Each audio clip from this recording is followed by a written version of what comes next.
Hello, everybody. It is me, Game Penguin 21, and today, you know what? I just think we should have a nice, chill, relaxing, interesting day that I found a new tweet from last month. Yeah, I mean, it was the end of last month, so it's about like 3 or 4-ish weeks old, so some of these tweets are a bit old here, but I wanted to make a video on this because I think that this offers some very interesting hot takes that is just super fun to talk about. Now, this is not going to be necessarily gaming related, and I know, oh no, it's like whatever, but at the very same point here, I wanted to do this because, again, I wanted to talk to more things about than just gaming, in my opinion, and just look, I have really nothing else this week, so just let me have a fun week this week, and let me just use this tweet that was supposed to technically be engagement bait and use it for myself, because I think it'd be just fun to talk about. So with that being said, today we're looking at J-Girl, and she, or they, or whoever this person is, said, "What opinion would you defend to your last breath?" And this is going to get some spicy responses. With that being said, if you like what it is that I do, want to support me in any way, shape, or form, link down in the description. But with that being said, let's get started. Off with Duke here with a VRC and other social VR games are a drug. Okay, in moderation, but can quickly consume you if you let it, which most of us you do. Dropping social VR games was one of the best choices I've made, right next to dropping alcohol. Now, this is a very interesting hot take because I said that some of these weren't going to be gaming related, but this one is. Now, to anyone who doesn't know what the heck VR chat or social VR is, so hello, and allow me to welcome you from under your rock. It'd be great to know you a bit better. But the thing is that social VR games are not necessarily a drug. I think it comes down to circumstantial evidence and other stuff like that. And while, yes, there are some people who do take it to the extreme because they require things like social interaction, there's also been this very deep downturn of people just being depressed and having this as an outlet to be social is good. But I do agree with the message, at least, where you shouldn't where you should be okay and moderate at least your online and social VR usage. So I do agree there. I'm unsure if I would call it a drug because in the same context, you could say that any video game is a drug, not just social VR. While social VR does contain a lot of your friends, guess where a lot of my friends also are? Playing other video games and playing things like the finals. I've made a lot of really good friendships over places such as my old Xbox Live, such as current console and my current PC, I should say, not my console because I don't have a console anymore. So, I mean, it's not, if you're going to extend it to just VR chat and just say, oh, it's a drug, by that same logic, practically all video games are drugs too, and that makes it sound like a Jack Thompson thing. That's kind of dumb. Again, if you can't monitor your usage, you might want to go and, not do that. And I've given plenty of advice for this. And maybe just take a break for a little while. So yeah, moderate your online usage in general is what I would agree with that. Next up here is Michael Gironi with if playing video games was a waste of time, so is watching TV. Literally any hobby is a waste of time. People need to let others enjoy what they want. Fully agree, no notes. If, you're going to say, oh, playing video games is a waste of time, despite the fact that you're, in certain video games, you can educate yourself quicker. I literally saw a VR game, to kind of go back into VR a little bit, where you can learn Japanese, or, any language that you set it to, and it will do it interactively in the game. How is that a waste of time if you're learning a skill through a video game that's specifically telling you how to learn that skill? But yeah, it's one of those things where it's very strange. Next up, we have Autisni. I don't know how to pronounce that. With a people without children can, in fact, offer people with children parenting advice. Yes, absolutely. This one's another one of just a correct statement. People who are like, oh, we can't have children because we don't have children. It's here's the thing. I've never flown a helicopter, but if I saw a helicopter in a tree, I would be like, that dude kind of fucked up that helicopter and put the tree's not supposed to be there. get that out. And yes, before any of you comment about this, yes, I did steal that joke from Steve Hofstadter, but it's a very appropriate joke here. It's basically saying, like, when you know something is wrong in a situation, you can just kind of tell. And the same thing happens when it's like a person giving you parenting advice saying, hey, maybe don't let your kid put the fork in the socket. That's going to hurt him a little bit. Or maybe if, like, he's having problems with cavities, maybe don't feed him cotton candy every now. And maybe don't feed him, like, cotton candy 3 times a day. Like, that just sounds correct. Like, you know what I mean? It's one of those things where it's like, yeah. So someone here says Asuka is better than Rey. This is Neon Genesis Evangelion anime garbage. I don't know why this is here. I just liked it because of the meme. But, I mean, I don't know. I fell out of Evangelion pretty quickly, so we'll just move on from there and just say, we'll let you have your opinion and move on. If you cared, like, comment it down below. Next up, we have pirating Nintendo games is illegal and immoral. Piracy is no party.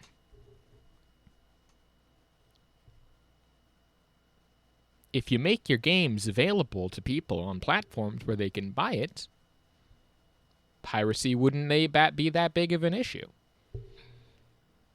Like, I don't know what to say, Chief. Yeah, absolutely. The only reason why piracy is illegal and quote-unquote immoral is because of the fact that these companies don't want it to happen. And what have these companies done for you?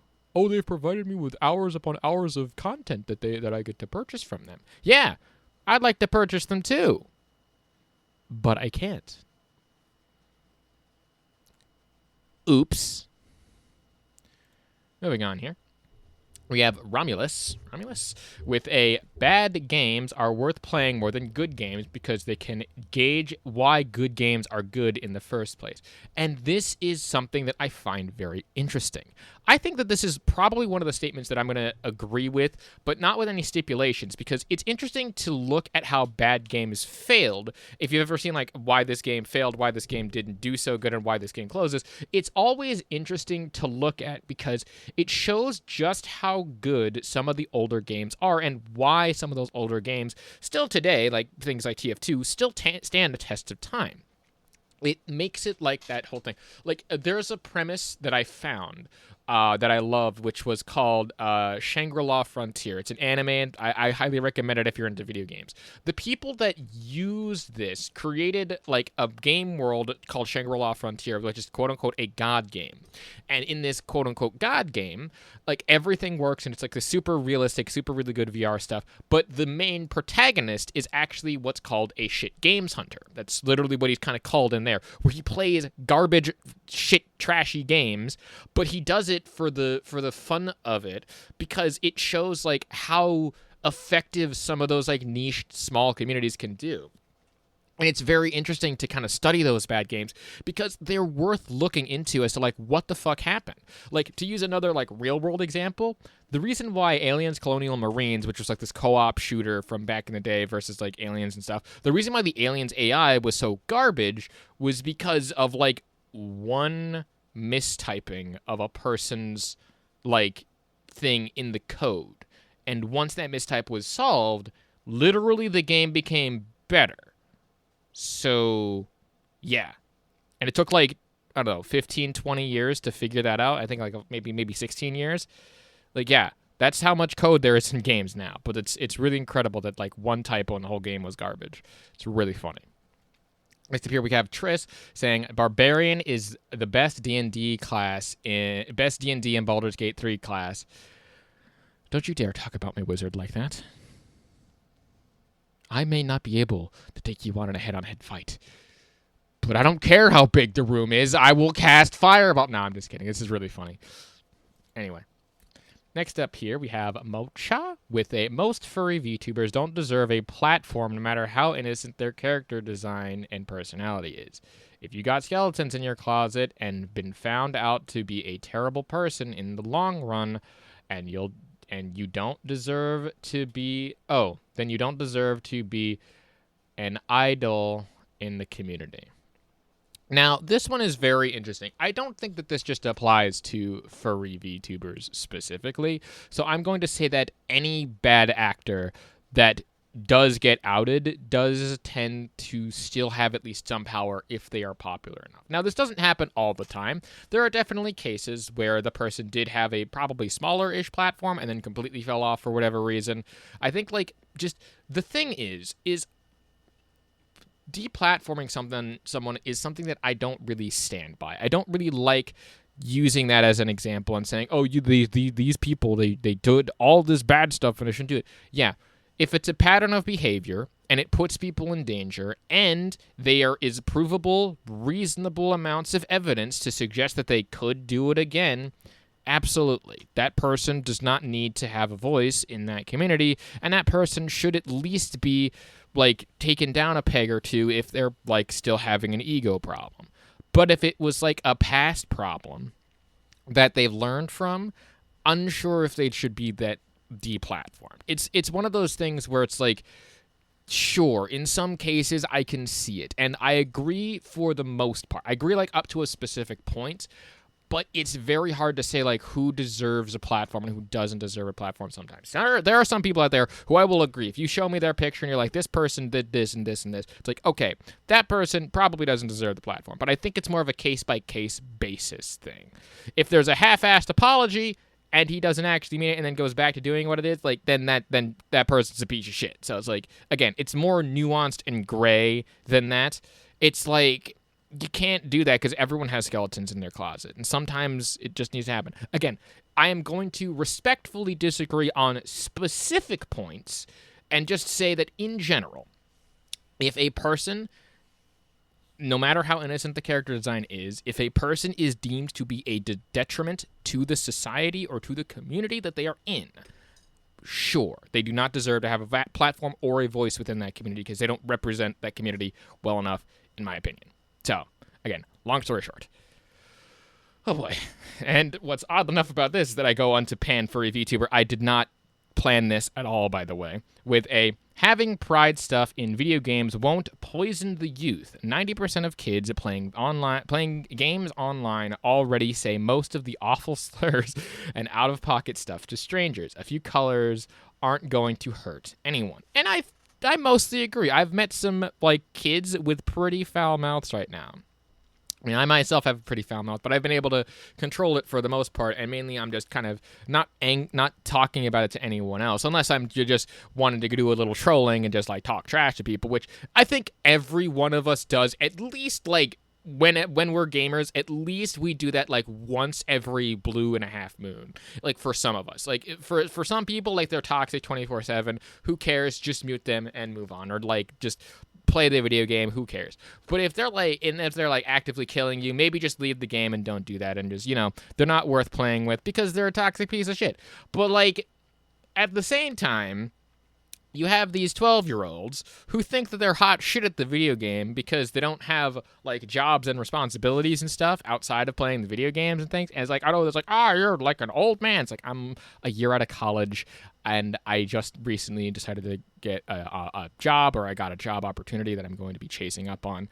So it's one of those things where you look at it and you're like, this is dumb, And sure, maybe to some people it might poison the youth or whatever, but, like, it's like, control your kids better and educate them more is what I'm gonna be is what I agree with. Like, educate them more about the world.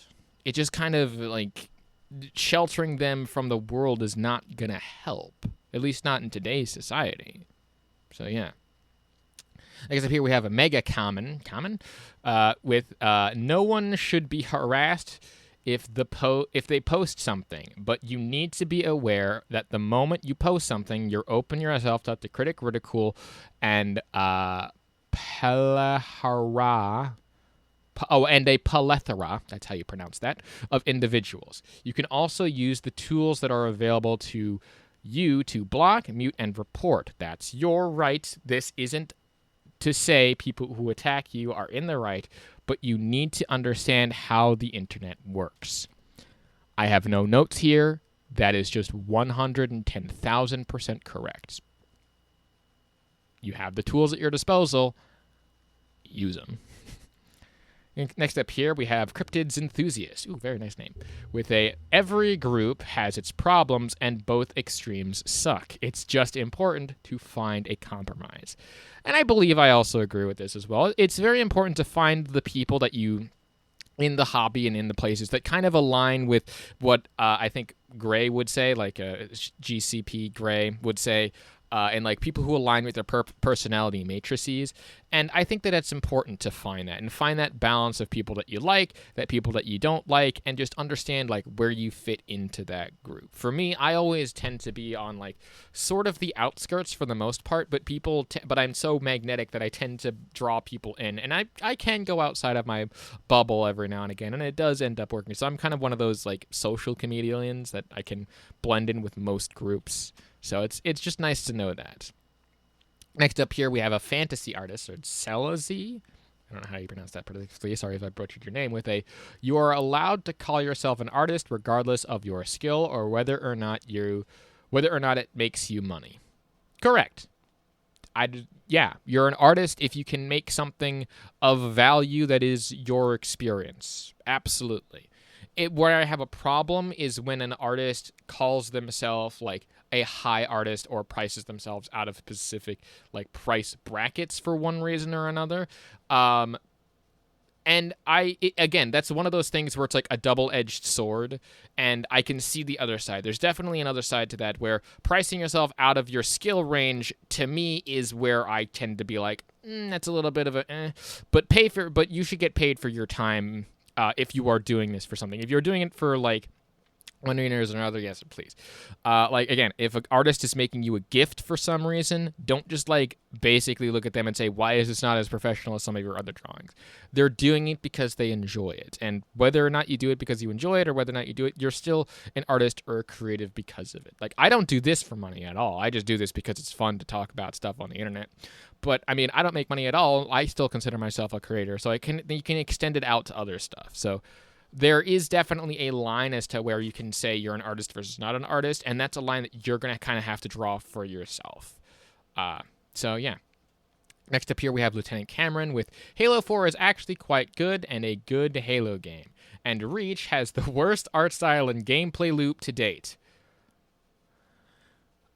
That is a bold-ass statement. I don't know enough about the Halo series to really kind of comment on that. I think I played Reach once on a stream a long time ago. And to be honest, it's fine. I mean, again, I think that Halo Reach is pretty solid of a game and definitely can harken back to like some of the roots for it. But Halo 4,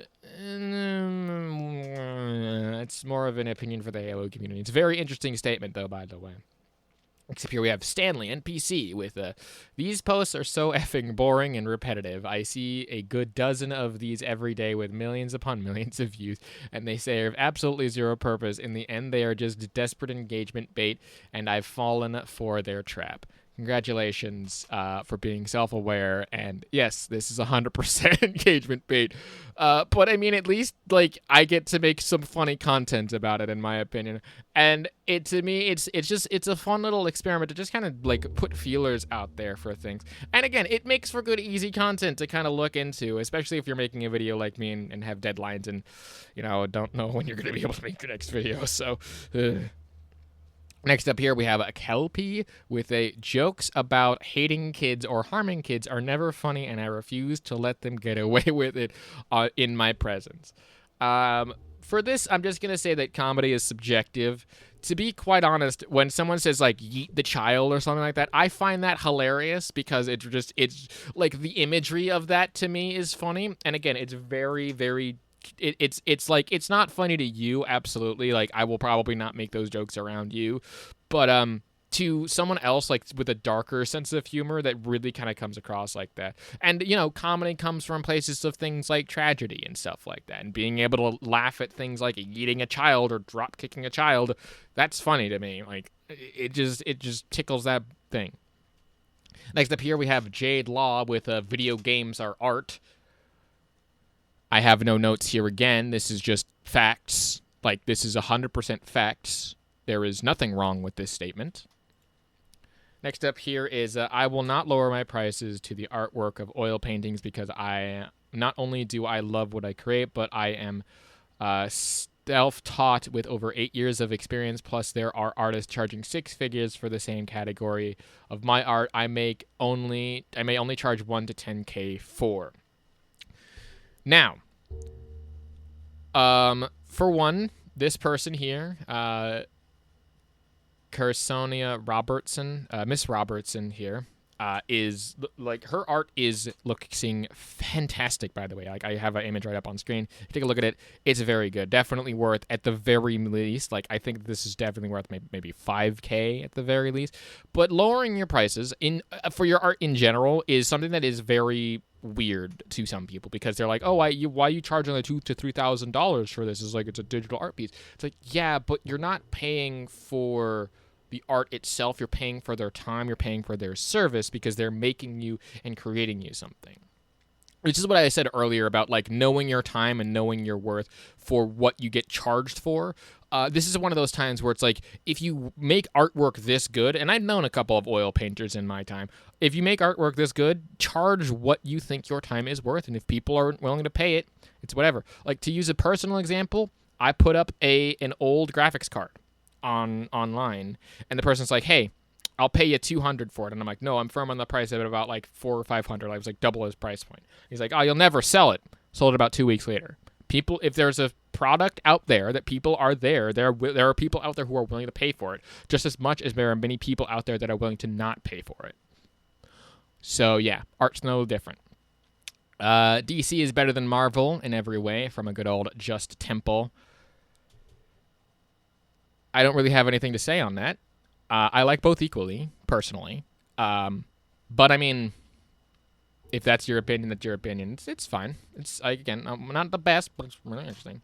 That music streaming and algorithms are creating an actual matriarchy in the music and elevating talent that would have been held back by music suit gatekeeping because of their looks or connections. Yes, absolutely. There is definitely some positives to music streaming and even to streaming in general, but like there are a definite amount of negatives. It's like you don't necessarily make as much money from people streaming your music as opposed to people buying your music, which is why I always say if you can find the original and buy it, go ahead and support that person. Absolutely. If you can't, unfortunately, you're going to have to just find it because those files might be lost forever. Like there is a couple of songs that I have that I've definitely pirated for one reason or another, but I use it now specifically as a last resort, as there are plenty of places to get free, no copyright music for any niche reason that you might have. Next up here, the reason Black Ops 1 sold 6 million copies, sold 6 million more copies than Modern Warfare 2 2009 is that it is simply a better game.